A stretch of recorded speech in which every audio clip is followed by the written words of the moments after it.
Assalamualaikum warahmatullahi wabarakatuh, sahabat kaum muslimin, subscriber channel Benteng Akidah dimanapun Anda berada. Pada kesempatan ini saya akan berbicara tentang apa yang sudah viral dalam kesempatan ini, yaitu Samsudin, seorang pesulap atau seorang dukun atau seorang apa, kita tidak jelas sebenarnya. Namun ketika kita lihat kualitas ketika bagaimana beliau berbicara, maka kita akan menyampaikan dalam kesempatan ini, mereka atau dalam hal ini kelompoknya Samsudin ini berbicara tentang hukum, kemudian berbicara tentang hikmah atau fadilah, dan berbicara tentang sejarah. Ini semuanya tentang agama, padahal dia sudah melakukan kesalahan-kesalahan yang tidak sepatutnya dia lakukan.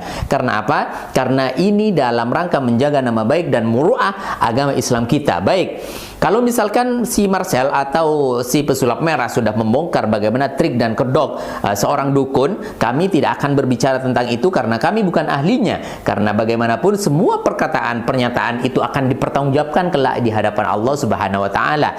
Dalam kesempatan ini saya akan berbicara tentang, mengomentari tentang 3 hal tersebut yang sudah dikatakan, disampaikan oleh si Samsudin. Samsudin membuka kajian, ngaji bareng, begitu. Jadi kalau misalkan Anda mau mendukuni, Anda sebagai paranormal, silakan paranormal. Ketika Anda bisa paranormal dan Anda punya ilmu, alim, berbicara tentang agama, silakan dua-duanya. Akan tetapi ketika dukun dengan orang alim ini bertentangan sebenarnya, tidak mungkin dua-duanya dijalankan. Baik, langsung saja. Apa yang disampaikan oleh Samsudin? Yang pertama, dia berbicara tentang hukum, sebagaimana dalam video ini. Ukhuwah insaniyah, ukhuwah basyariyah, wajib hukumnya untuk kita lakukan. Tidak boleh memandang ras, suku, agama, dan negara. Tolong menolong sesama manusia itu hukumnya sangat-sangat wajib. Bila kita mampu, kita membantu dengan tangan kita, dengan harta kita. Bila tidak mampu, kita membantu dengan doa. Orang yang paham tentang unsur-unsur atau konsep-konsep syariah, yaitu hukum-hukum Islam yang ada 5, yaitu mereka tidak akan pernah menyampaikan sangat wajib. Tidak ada hukum sangat wajib, atau syiddatul wajib, atau muakkadnya wajib, enggak ada. Tapi yang ada biasanya sunnah, ya sunnah muakkad. Kemudian kalau makruh, makruh tanzih. Secara fikih kita kenal sebagaimana kita dengar dari tadi. Tapi kalau misalkan sangat wajib atau wajib sangat teramat wajib, itu enggak ada di dalam Islam. Yang ada di dalam Islam akan ada cuman ya kalau wajib ya sudah wajib saja, selesai. Tidak bisa ditawar, tidak ada kata-kata sangat-sangat wajib, sehingga mempunyai konsekuensi hukum yang berbeda dan atau mempunyai janji pahala dari Allah Subhanahu wa taala yang berlipat ganda, sangat wajib. Jadi 3 kali pahalanya. Tidak seperti itu. Ini salah satunya. Hukum Islam kita ketahui wajib, haram, makruh, sunnah, mubah. Ini saja. Jadi kalaupun ada makruh yang sangat dimakruhkan, yaitu makruh tanzih, mendekati kepada keharaman. Ketika sunnah yang sangat ditekankan, yaitu sunnah muakkad dan lain sebagainya. Maka saya sampaikan pada kesempatan ini, Anda berbicara tentang hukum tapi Anda tidak paham tentang apa itu hukum. Jadi tidak ada hukum sangat-sangat wajib. Ini yang pertama. Kemudian Samsudin ini berbicara tentang hikmah atau fadilah. Bagaimana beliau mengutip tentang sedekah di dalam video berikut ini. Dan ketika subuh, menjelang subuh, itu bersedekah sesuai dengan neptu atau netan kelahirannya.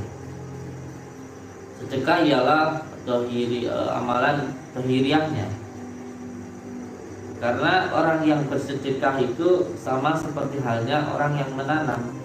Ketika orang menanam, maka dia akan mendapatkan 10 kali lipat, bahkan 100 kali lipat, bahkan bisa 1000 kali lipat dari apa yang ia tanam. Kita lihat bagaimana seorang petani menanam satu biji padi saja, insya Allah ketika dia ikhlas menanamkan ke dalam tanah, maka akan muncul 100 bahkan 1000 padi yang akan tumbuh. Itu halnya sholawat, itu halnya sedekah. 1 kali kita bersedekah, maka insya Allah ini janji Allah, ketika kita bersedekah 1000 saja, insya Allah akan kembali 10 kali lipat, bahkan 100 kali lipat. Setelah saya simak dan dengarkan pernyataannya bahwa dia mengatakan ketika dia bersedekah, kurang lebihnya begini ya, maka dia akan dibalas 100 bahkan 1000 kali lipat. 1000 akan dibalas 100 kali lipat. Katanya seperti itu. Dan ini disampaikan, yang menyampaikan adalah Allah Subhanahu wa taala. Saya pikir tidak pernah menemukan semacam itu. Yang ada di dalam Al-Qur'an yaitu dalam surat Al-Baqarah, a'udzubillahi minasyaitonir rajim, bismillahirrahmanirrahim. Matsalul ladzina yunfiquna amwalakum fi sabilillahi kamatsali habbatin ambatat sab'a sanabila fi kulli sumbulatin mi'atu habbah. Ini yang ada di dalam surat Al-Baqarah, yaitu sebagaimana orang yang menafkahkan, menginfakkan, mensedekahkan harta-hartanya fi sabilillah, di dalam sabilillah. Maksudnya sabilillah ditafsiri di sini oleh beberapa mufassir yaitu ketaatan. Jadi niat taat kepada Allah Subhanahu wa taala, bersedekah karena Allah Subhanahu wa taala. Maka itu diumpamakan sebagaimana habbatin, satu biji atau satu bibit, yang mana satu bibit ini bisa menumbuhkan 7 bulir. 7 bulir ini bisa menjadikan 700 atau 100 buah. Jadi satu bibit menjadi 700 buah, 700 bunga, 700 hasil. Jadi satu kali menjadi 700 kali lipat. Ini yang ada di dalam Al-Quran dalam persoalan sedekah, sebagaimana kita dengarkan di dalam Al-Quran, sebagaimana kita dengarkan di dalam surat Al-Baqarah tadi.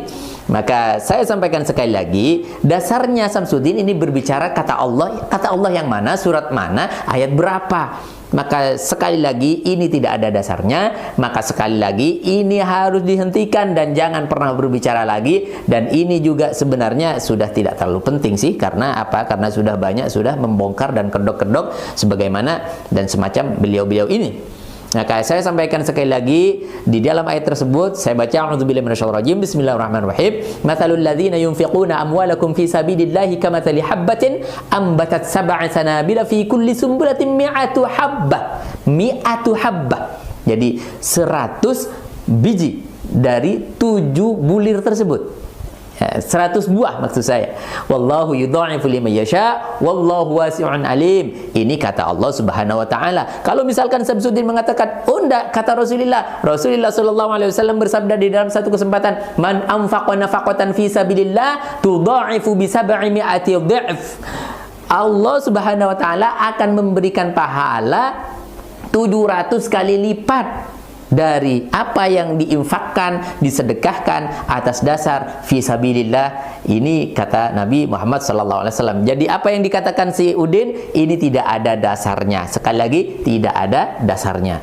Baik, yang terakhir, apa yang disampaikan si Udin? Dia sempat bercerita kurang lebih, wallahu alam, apakah saya terlalu bodoh atau saya tidak pernah mendengar atau saya malas untuk membaca sehingga saya tidak pernah menemukan bagaimana jin ifrit itu mempunyai raja namanya Dajjal. Ini bukankah tidak kebalik? Coba kita lihat dalam video ini, namun di sini ada salah satu copyright yang tidak bisa mungkin kita tampilkan secara detail. Saya rubah sedikit lagi. Dari hasil mediasi yang kita lakukan, yang pertama dari bangsa jin ifrit itu memberitahukan kalau masalah benarnya itu hak Allah. Jadi kita hanya menimbang-nimbang, bila itu benar akan diambil, apabila itu salah silakan dibuang. Dari komunikasi yang dari bangsa jin ifrit itu kita mendapatkan informasi bahwa sebenarnya yang ikut membantu tersebarnya virus corona itu ialah dari bangsa jin ifrit. Jin ifrit itu mempunyai raja Dajjal.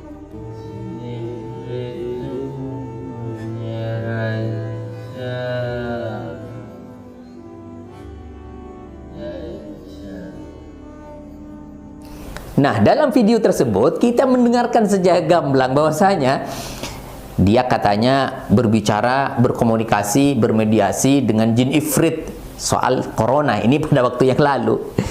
Jadi ya sudahlah, itu hak mereka. Dia mau beneran bertemu dengan jin ifrit, mau meeting dengan jin ifrit, mau musyawarah atau mau dugem sama jin ifrit, silakan. Itu hak dia dan kita tidak akan pernah tahu dia bohong atau benar, Allah alam. Akan tetapi ketika sudah membawa sejarah-sejarah keislaman yang mana ini tidak ada dasarnya, ini sama saja dengan ngarang dan ini sama saja dengan melakukan hal-hal yang dilarang oleh agama, yaitu mengada-ngada di dalam persoalan agama. Apa yang dikatakan beliau yaitu jin ifrit katanya semuanya berguru atau punya raja yaitu namanya Dajjal. Sejak kapan Dajjal jadi rajanya jin? Bukankah Dajjal hanya baru-baru diciptakan? Atau Dajjal diciptakan di akhir-akhir dan Dajjal akan muncul di akhir-akhir sebagaimana beberapa sabda yang disampaikan oleh baginda Nabi SAW. Dan bukankah jin itu diciptakan jauh sebelum manusia? jauh sebelum manusia. Di dalam surah Al-Baqarah juga disampaikan detail di dalam tafsir-tafsirnya bagaimana prosesnya jin itu berada di bumi sebelum adanya manusia diciptakan. Lalu bagaimana jin membuat kerusuhan, kerusakan dan lain sebagainya. Digantilah oleh Allah Subhanahu wa taala dengan manusia sebagai khalifah fil ard. Ini salah satunya. Dan salah satu bukti diantaranya adalah dalil yaitu Al-Quran. A'udzubillahi minasyaitonir rajim. Bismillahirrahmanirrahim. Wal janna min qablu min naris samum. Kata Allah Subhanahu wa taala. Jadi jin itu dari sebelumnya sudah diciptakan dengan menggunakan media api atau diciptakan terbuat dari api, minaris samum. Itu jin. Kemudian ditegaskan oleh baginda Nabi sallallahu alaihi wasallam di dalam hadisnya, khuliqatil malaikatu min nur. Malaikat diciptakan dari cahaya. Kemudian wa khuliqal jannu mim marjim min nar. Kemudian jin diciptakan dari api. Lalu wa khuliqa Adamu mimma wusifa lakum. Dan Nabi Adam ya sebagaimana kita ketahui hari ini. Baik. Jadi kesimpulannya apa yang disampaikan oleh Bang Udin dari awal sampai akhir ini tidak ada dasarnya dan semuanya ngarang. Hati-hati ketika berbicara. Kalau Anda mau menjadi dukun, silakan jadi dukun. Kalau Anda ingin menjadi dukun lalu mau berbicara soal agama, karena Anda harus berprofesi sebagai seorang kiai misalkan, silakan Anda belajar tentang agama baru berbicara. Nah, Anda mau jadi tukang sulap, lalu Anda mau berbicara soal agama, mengaitkan dengan akidah, sebagaimana kita singgung dalam video sebelumnya. Bukan berarti saya menuduh si Marcel tidak percaya kepada hal gaib. Anda perhatikan videonya dari awal sampai akhir, saya pernah tidak mengatakan bahwa Marcel tidak percaya kepada gaib. Tapi kalau bisa jadi, nah ini kalau diterus-terusin, bisa jadi Marcel kurang lebih sama dengan mereka yang bid'ah-bid'ahin kalau tidak belajar tentang agama. Ini maksud dari video tadi. Mengapa saya tidak perlu klarifikasi? Ada yang sampai nelpon, mau collab, mau apapun saja. Ini tidak penting karena dia tidak paham tentang video saya. Anda perhatikan, sebagian besar tidak paham di situ. Dengan bahasa yang sudah kita sampaikan, jadi secara tidak langsung kita mendukung si Marcel untuk melanjutkan visi misinya, yaitu membongkar dan menjadikan satu media Facebook atau YouTube sebagai media untuk mencerdaskan umat. Tapi hati-hati kalau mau berbicara agama, maka belajar lagi. Sama dengan si Udin, kita apresiasi si Udin. Bagaimana dia kalau mau bertobat. Ini salah satunya. Maka saya sampaikan pada kesempatan ini, yuk kita belajar, jangan berani mengatakan apapun yang tidak kita ketahui, terutama persoalan agama. Karena agama adalah one of the way. Jadi satu-satunya apa yang jadi